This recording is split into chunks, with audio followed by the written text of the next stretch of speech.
Ce qui est en train de se jouer, je vais être cruel, Jean-Jacques Brien, je vais être violent, pardonnez-moi, c'est avec beaucoup d'amour. Souvenez-vous, il y a 70 ans, les conducteurs de train de la SNCF, eux aussi, ils étaient réquisitionnés. Et ils ont conduit leur train.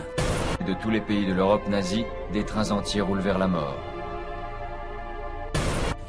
Et j'entends bien le message. 70 ans. C'est un peu. Mais oui, c'est violent, je vous avais prévenu. Violent. Mais réfléchissez bien à ça. C'est pas tellement à vous que je suis en train de m'adresser, vous Non, le savez très bien. J'entends bien. Mais je m'adresse aussi à beaucoup d'élus qui n'ont pas conscience de ce qui est en train de se passer. Parce que ce qui est en train de se passer, c'est pas une simple opération vaccinale. Ce nouveau vaccin anti-H1N1 a été créé en un temps record, du jamais vu dans toute l'histoire de la vaccination. Je n'ai pas envie de jouer dans cette manipulation-là. Et non seulement je n'ai pas envie d'y jouer, mais il est très clair qu'avec une quantité de personnes ici en France, nous agissons et nous allons continuer à agir, non pas pour voir ce qui se passe, mais pour empêcher. Si on veut une pandémie, il faut obligatoirement une mutation. Pour qu'il y ait une mutation du virus, il faut une intervention humaine. La vaccination contre la pandémie risque, je dis bien risque, il n'y a pas de certitude et je prierai volontiers pour me tromper, mais ça risque, et il y a malheureusement un risque important d'aggravation, de déclenchement de virus beaucoup plus virulents qui puissent entraîner une pandémie. J'espère que le gouvernement aura le sens du discernement et qu'il lèvera cette campagne de vaccination. On voit en Afrique qu'ils ne pourront pas avoir droit au vaccin. Mais je dis, excusez-moi, c'est ce qui va peut-être les sauver. On se demande si on doit rire ou pleurer parce que les campagnes de vaccination, la machine est lancée. Ça, c'est un risque sanitaire très grave par rapport à ce que disait M. Marc Vercouter, tous les adjuvants qu'il y a dans les vaccins, le mercure. On a découvert quand même que GlaxoSmithKline, pour accélérer le processus de fabrication du vaccin, avait exceptionnellement mis du mercure dans ces vaccins. On court vers une catastrophe sanitaire si on n'y fait rien. Donc je dis à toutes les personnes qui nous écoutent, ne vous faites pas vacciner, dites à tous vos proches de ne pas y aller. Toutes les personnes que vous rencontrez, n'allez pas vous faire vacciner, ce vaccin est un poison.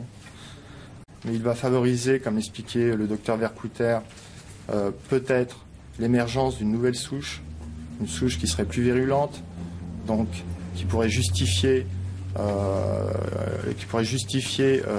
des mesures plus draconiennes prises par les pouvoirs publics de façon à imposer la vaccination éventuellement.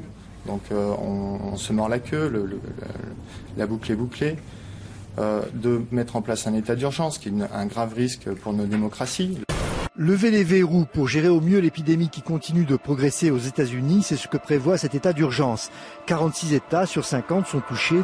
C'est les fondements même de l'état de droit qui sont menacés. Par ailleurs, aux États-Unis, les fabricants de vaccins ont obtenu une immunité juridique et donc, en cas d'accident, ils ne seront pas poursuivis. C'est quand même risible à ce point-là, d'arriver à ce point-là de l'arnaque, de la mauvaise foi. Cette nouvelle pandémie va doubler leur chiffre d'affaires. Du foutage de tête des citoyens. Bon. Et on est quand même pas mal de médecins. Il y a des médecins, des avocats, un tas de personnes qui réfléchissent sur le sujet depuis pas mal de temps et qui reconnaissent, et même des experts indépendants. On développe un vaccin dans des conditions d'amateurisme que je n'ai jamais vues. On va vacciner 60 millions de gens. Et bien vous allez avoir 60 000 décès, et cette fois-ci des gens jeunes, des enfants, etc. Donc vous êtes contre la vaccination? Bien entendu. C'est presque grave ce que vous dites, parce que là on est prêt à se faire tous vacciner, et vous vous dites qu'il ne faut pas aller se faire vacciner. Bon, je suis un spécialiste du médicament et je suis contre les médicaments qui sont mal développés. Je vous dis, ce vaccin-là, c'est pas qu'il est mal développé, il n'est pas développé. Il n'est pas développé.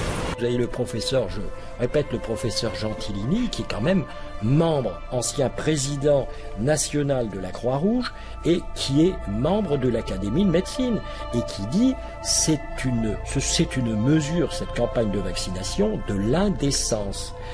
Que pour moi, l'enjeu, là, c'est d'empêcher que cette campagne de vaccination se fasse. Parce que je n'ai pas envie que mon voisin petits vieux mal informés et que tout ça dépasse, se fassent potentiellement empoisonnés par ces vaccins, ni les enfants de ma voisine, etc.